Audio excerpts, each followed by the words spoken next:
Hi everyone, I'm Ravi Kapur. It's day one of the Democratic National Convention. We would be coming to you normally from Milwaukee. This year we're doing everything virtually like the convention itself, but we're very pleased to be joined by Neha Dewan and Sanjeev Joshipura, both of whom are Joe Biden campaign advocates. They're under this umbrella organization called South Asians for Biden, and both of them are clearly enthused about having the Biden-Harris ticket move forward in the years to come. I really appreciate your time. Give us some perspective about why it was so important for the Biden administration to have an umbrella organization targeting South Asians. So thanks so much for having us here today. I just want to make a pitch. So South Asians for Biden is a national grassroots organization that's dedicated to the engagement, education, and mobilization of the South Asian community. We are not officially affiliated with the campaign. The campaign has AAPIs for Biden, but under that, they certainly have affinity groups. So South Asians for Biden is the only South Asian affinity group as part of the campaign. And then with respect to your question, so we are absolutely thrilled to launch Indians for Biden National Council, one of several councils that we will be launching. But really the idea is to be able to do some more of sort of surgical targeting with the respect to the Indian community.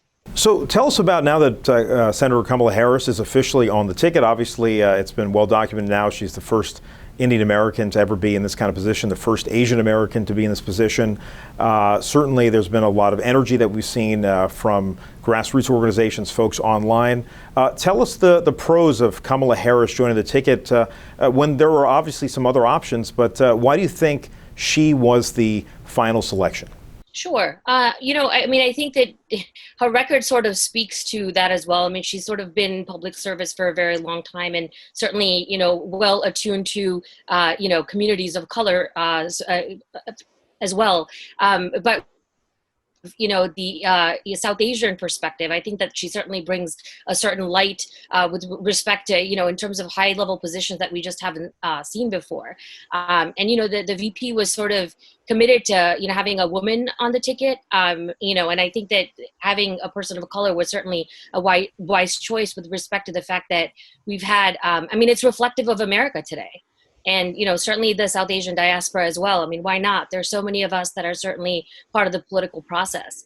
This is a fierce choice with regard to her record, her years of service. And we're just thrilled that, she represents our community and is part of the ticket. So for those folks that actually watch us on a regular basis, you may have seen Sanjeev Joshipura in the past. He's been part of the Indiaspora nonprofit that we've been covering extensively for a number of years, and now he is the director of the Indian Americans, part of the Biden overture. And so, Sanjeev, what brought you to the table here to get involved in advocating for the Biden-Harris ticket? Well, thank you, Ravi, for having Neha and me on the line. Just one piece of quick clarification. Neha and I serve as volunteers on the campaign, and obviously this is a partisan position, clearly. In my day job, I am a nonpartisan full-time employee of Indiaspora, which is a separate hat that I wear. But just to answer your question very directly, I am extremely passionate about the Biden-Harris ticket. In fact, the communications between Neha and myself for the Indians for Biden National Council began before we knew that Kamala Harris would be selected as the vice presidential nominee. Now, we are extremely thrilled that she is the nominee. Don't get me wrong for a second. I mean, for all the reasons that Neha already mentioned, we are delighted. But the point here being that we are thrilled about this ticket, the Biden-Harris ticket, based on their policy, based on their policies, I should say, based on their political philosophy. It is something that we think is a sea change that is much needed in this country after these last 4 years of national government. So I'm going to ask you both a question that comes up to me quite often, given the line of work that we're in. Clearly, in recent memory, Indian Americans have voted for the Democratic Party. But as we've seen a huge upswing in population, we're seeing divergent opinions occur. And most recently, what we have seen, what we've witnessed in the last 4 years is that President Trump has made an enormous overture to the Indian American community specifically, as well as the broader Hindu American community. I want to ask both of you, what is it about the Biden campaign that will distinguish the efforts of this ticket versus what President Trump has been doing? I mean, if you recall, President Trump went to India in February. It was his last major foreign trip, and he's really been pushing the U.S.-India narrative. Do we expect something similar from a Biden-Harris presidency if they get elected?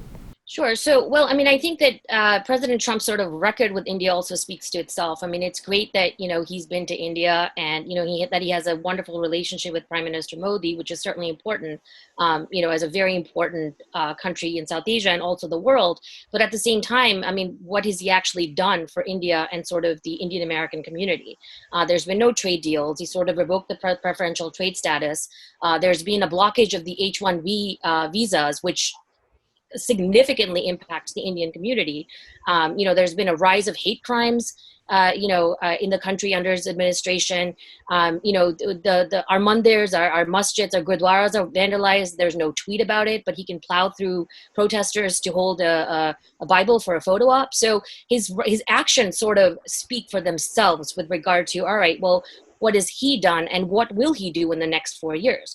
With regard to, Vice President Biden, his record also sort of speaks for itself. As chairman of the Foreign Relations Committee, he worked very hard to, sort of get the nuclear agreement, with India. He, as a vice president, traveled to India, has sort of always been a friend of India. And I also might just add, actually, the Biden campaign sort of put out a very detailed Indian American platform, sort of highlighting, those relationships and sort of what you can expect, seeing going forward as well. So, it's very easy to say that, yes, President Trump has visited India and that he has a good relationship, but, Vice President Biden has had a good relationship under the Obama-Biden administration, and not only just with, Prime Minister Modi, but other players around the world as well, which is important as we see sort of our allies being eviscerated at this point. So that's what I would say. I mean, you can see what's already been done under the Obama-Biden administration, and then certainly what's been highlighted as part of their Indian American platform. Sanjeev, you're really close to this situation, obviously dealing with the Indian community in your everyday job. So what are you hearing? Because obviously I hear all kinds of stuff. What are you hearing from folks that you're trying to engage? So a couple of things, Ravi, just to add on to what Neha said and respond directly to your question. You are correct in saying that there are murmurs within the media and within the Indian community that some of them are now leaning towards Trump for different reasons. Having said that, let me just be categorical about a few things. Number one, there is a lot of disinformation floating around in the media where there are some people who are supporting Trump and saying that the entire Indian community en masse will turn towards Trump. I do not for a second believe that. There is no statistical validity to any survey that has been conducted in that regard. That's number one. Number two, this is a big reason that the Indians for Biden National Council has been formed. Because while there may be several people of a certain generation, a certain political proclivity that may identify as South Asian, there are also some people who would proudly say that I identify as Indian in this country, not as South Asian. And we want to speak to those people as well. And that is going to be a big part of our outreach efforts. Just a couple of points that I will add to what Neha said in terms of the substance. Rhetoric is one thing, Ravi. Substance is quite another.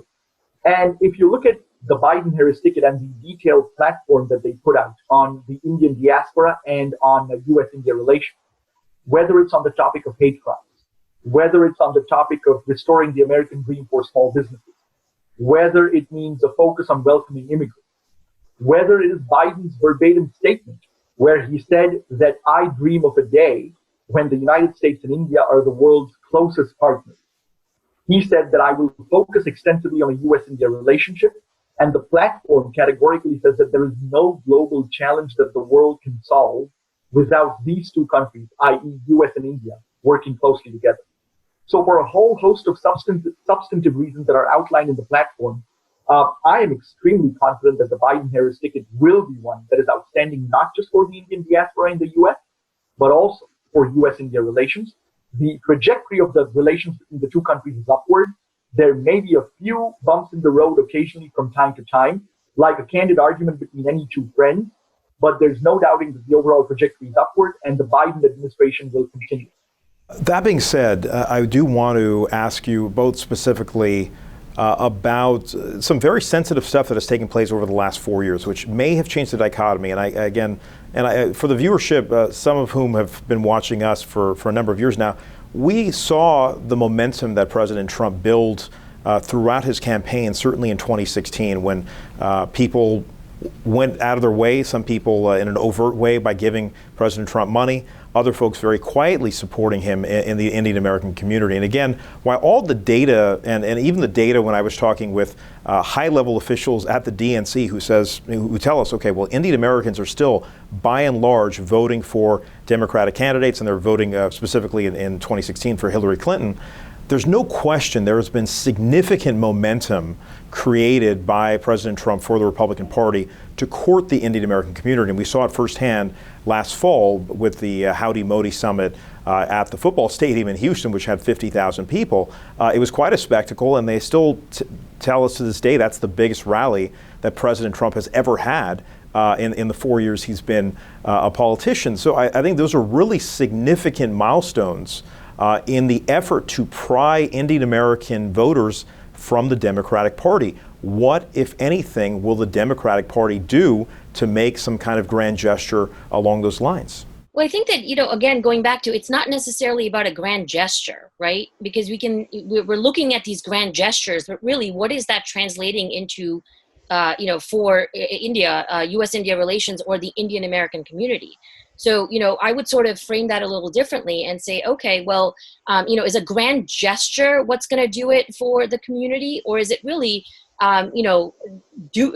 brass tacks, for the community? So, what the Biden-Harris ticket is doing is certainly sort of working on issues that affect the community to be able to improve those relations, as opposed to gathering 50,000 people in a stadium, and that really is not leading to anything concrete. I mean, I will just counter you by saying I think what that meant, and again, it's impossible to do it in the middle of a pandemic, but it did show the importance, again, that we have a sitting president meeting a prime minister of a foreign country and actually flying out to do a joint event. I mean, that was a rare situation. I'm just saying the optics are pretty strong for the president and his affinity for India. Whether or not that turns into votes, that's a debatable question. There's all kinds of grassroots efforts happening all over the country, but that's a real thing. And in 2016, we couldn't have said that, though President Trump did do an Indian American specific event where thousands of people showed up in New Jersey. So that's why I'm curious to ask you these questions, because there has been so much movement, and I think Trump has also been able to get other key Republicans, folks like Rand Paul, Kevin Cramer, and Ted Cruz, among others, to position their respective campaigns and the Senate in particular to court Indian Americans. So I'm just saying there's a real concerted effort, which I've never seen before in covering politics for more than a decade. So, I mean, how do you counter that messaging? Because Senator Harris obviously has an incredible advantage. She is Indian American. So what can we see in the weeks to come to cement that message that Senator Harris is working for Indian Americans, and also speak to Hindu Americans? Because I do think there is a bit of a rift after the Kashmir situation flared up. We do see additional folks in the community wanting to know where the United States will be positioned if the Biden administration takes place next year. Right. So, again, I'll sort of go back to, first of all, the Indian American community is a very important community, right? The fact that we are being courted, I mean, this is certainly something that is great and certainly impactful for our community, but it needs to be more than just sort of courtship. President Obama was in India twice over the course of his 8 years. He was also, I believe, I can't recall the exact title, but I believe a master of ceremonies during the Republic Day. I believe it was in 2015 or 2016. There was trade deals that were done. Vice President Biden visited India as a vice president, which, I mean, that's not happened with Vice President Pence. So, if we're looking at 50,000 people in a stadium and saying, well, that's the barometer and that's what needs to happen and nothing else matters, then, if that's the only measuring stick, then yeah, maybe that's what we need to do. But that's not what the Biden-Harris campaign is focusing on. They are literally focusing on and have rolled out a policy for the Indian American community, for U.S.-India relations that includes, something as basic as H-1B visa, removal of of the H-1B visa cap, which we all know people in our community here in the United States are sort of suffering, with that cap. So that's just one flavor of what you can expect, as opposed to a president who's shaking your hand, 50,000 crowd stadium, but it is then basically going home and saying, all right, well, I don't care about your families, and I'm just going to put the kibosh on this. So, I think that it's great that we're being courted. We absolutely should, as we deserve to be as a community. We've made great strides and a lot of contributions, but I think it needs to be more than just courtship, which is exactly what the Biden-Harris campaign is focusing on. Brass tacks. What are we going to do for you as a community, as opposed to just shaking your hand, but then stabbing you in the back? And at the end of the day, Neha, as you'll agree with me, I'm sure, you are defined by your actions. So let's look at the Biden campaign's actions. On the 15th of August, India's Independence Day, obviously, the Biden campaign, with messages on video from both Senator Harris and Vice President Biden and top campaign officials, devoted a significant amount of time with the Indian American community, a widely attended event. And that was not even the first event that the campaign held. It was the second event by way of outreach in these COVID times to the Indian American community with top campaign officials, top campaign advisors. So I would just go back to the substance of what the campaigns are doing, moving beyond the optics. As Neha said, I grant you, Ravi, that there is some power in those optics. I'm not denying that, and we do hear about that. But we counter that by looking at the substance of the policies and the outreach, and you will see more of that, I can assure you, from the Indian National Council, and Sab has already been doing some of that even before I started. And I'll just add one thing too, just real quick. I mean, you could have 50,000 people in a stadium, but we have a vice president, nominee who is South Asian. I mean, that's sort of speaking to the community directly. You don't even have that many sort of high-profile Indian Americans in the Trump administration. Look at even just the internship program, what that looked like under Obama Biden versus what it looks like now. I mean, where are our children? They're not certainly a part of that. So what does that say for our community in terms of overtures and where's that actually being translated? And on the policy platform, the Biden administration has said, or the campaign, has said that we are committing to recruiting significant numbers in senior positions of Indian Americans among the Indian diaspora. Can you both speak to the Kashmir issue and obviously the United States' role moving forward in a Biden administration? Where will the United States be navigating the nexus between India, China, and Pakistan? This is, all three countries now involved in that very sensitive region of Kashmir. So we're actually actively working on, some talking points with respect to those platforms. So I guess you'll just have to wait and see what we roll out with that, especially we want to make sure that it's in alignment with the Indian American platform that's been rolled out by the campaign. So that I'll just say stay tuned. We are certainly actively working on that. Yeah, like Neha, I will refrain from making foreign policy for the campaign in this interview. I will just say two things that have already been stated in the platform. One is the platform clearly states that there will be a zero tolerance for cross-border terrorism. And secondly, it also states very strongly that a Biden-Harris administration would do everything that they can to deter and dissuade territorial incursions by another country. And this was specifically listed in the Indian platform for a reason. Is there going to be some outreach specifically to Hindu Americans? I know we had a prayer service where there was, I believe, like a Sikh Ardas or some sort of prayer service that took place earlier in the beginning of this DNC. But can you speak to that as well? I'm looking at divisions and opportunities for both campaigns, and obviously both campaigns are going to have messaging to try to appeal to the broader Indian American community and the South Asian community. But how are you going to be able to patch some of this together? Because there have been significant divides that have occurred in the last couple of years.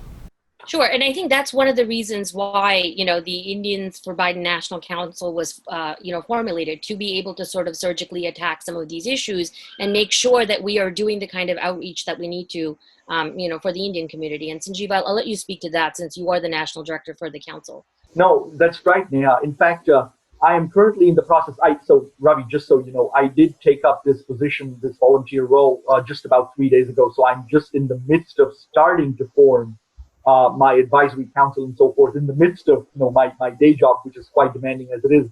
But we already have had discussions about significant outreach with the Hindu community, with temples and so forth. In fact, I've been on at least 4 or 5 different phone calls just in the last 2 days, not to mention anything of the volunteer activity I've done before that, where we are planning outreach to temples, outreach with Hindu organizations, as we are with other communities as well. I mean, on the advisory council, we are looking at having people from the Sikh community, the Muslim community, etc., etc.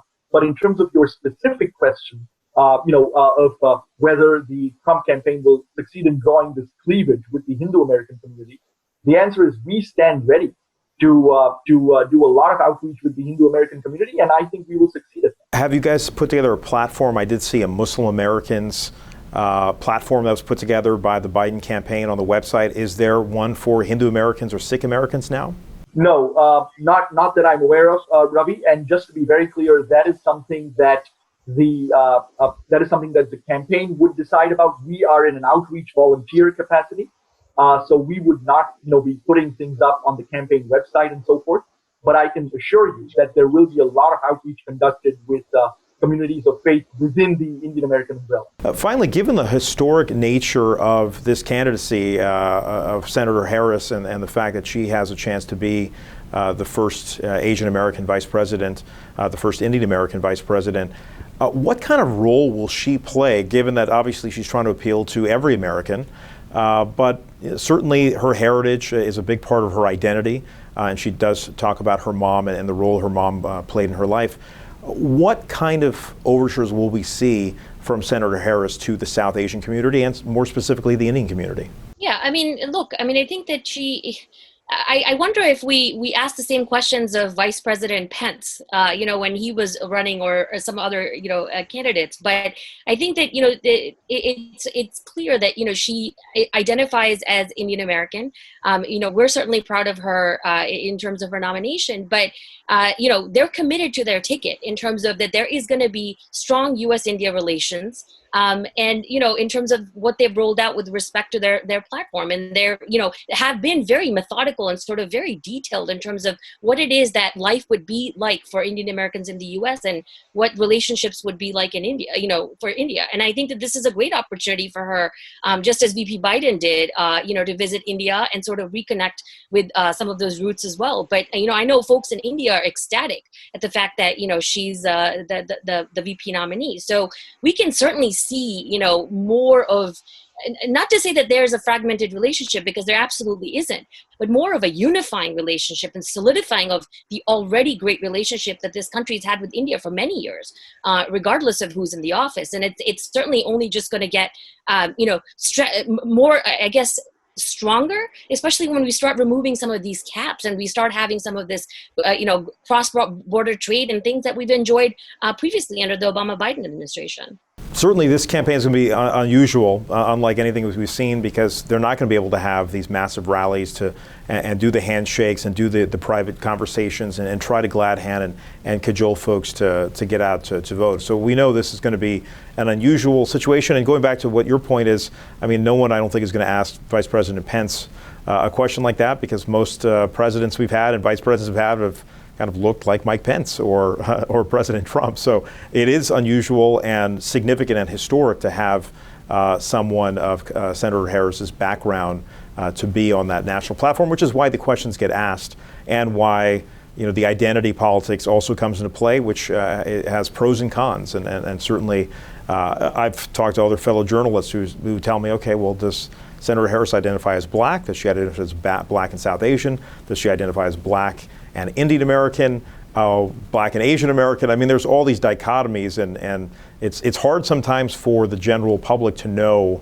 how to define such a unique person in our history. And I will say we have a number of interviews with Senator Harris over the years, and people are going back and watching them, and we've asked these same questions, and so I think that's why I wanted to bring a pulse of what people are saying. I'd let you have the last word. Sanjeev, did you want to chime in on what it means to have Senator Harris run at this time, and what kind of role will she play in trying to pull the Indian American community fully back in support of the Democratic Party, knowing that President Trump has been trying to do the same? Absolutely. I think it's quite clear that Kamala Harris identifies strongly with her Indian heritage and Indian background. That is evidenced not only via various photographs and montages and videos and so forth that have been circulating over YouTube and have been sent out by the campaign, but also by the fact that the campaign did this mega event on India's Independence Day with Kamala Harris being on screen. In terms of, the pride that the Indian American community feels in Kamala Harris being part of this ticket, what greater source of pride could there be than Joe Biden categorically saying that the reason I wanted Kamala on this ticket is because after all the advisors have briefed me when I'm president on all of these earth-shattering and important issues that face the nation and face the world, after all of the briefing books have been read and the binders have been read, the last person I want in the room before I make my decision is Kamala. What greater source of pride could there be? Neha, last word. No, I mean, I certainly couldn't top that. I mean, that is absolutely spot on. And, like I said, always look at actions. They speak louder than words. And really, the platform is there and the record is there. And we just absolutely could not be more thrilled to have her be the nominee. And it's going to be excellent for U.S.-India relations and us as Indian Americans in America. Well, I look forward to hearing more about how you're going to do outreach in the middle of a pandemic. It's going to be very unusual for all of us. I'm very sorry we couldn't physically do this interview in person. We're all just going to have to get used to this remote situation for the time being. But I really appreciate your time, Neha Dewan and Sanjeev Joshipura, both of whom are supporting Joe Biden and Kamala Harris in their efforts to be presidents and vice presidents next year. They're going to have quite a challenge taking on President Trump and Vice President Pence. But that's what makes it interesting and exciting. And it is wonderful to see real overtures to the South Asian community and the Indian American community. We did not have that, this kind of outreach really 10 years ago. So it's great to have this kind of traction. I really appreciate both of you coming on today. Thank you so much. Thank you, Ravi and Diya TV. It's always a pleasure. Thank you so much. Thanks a lot.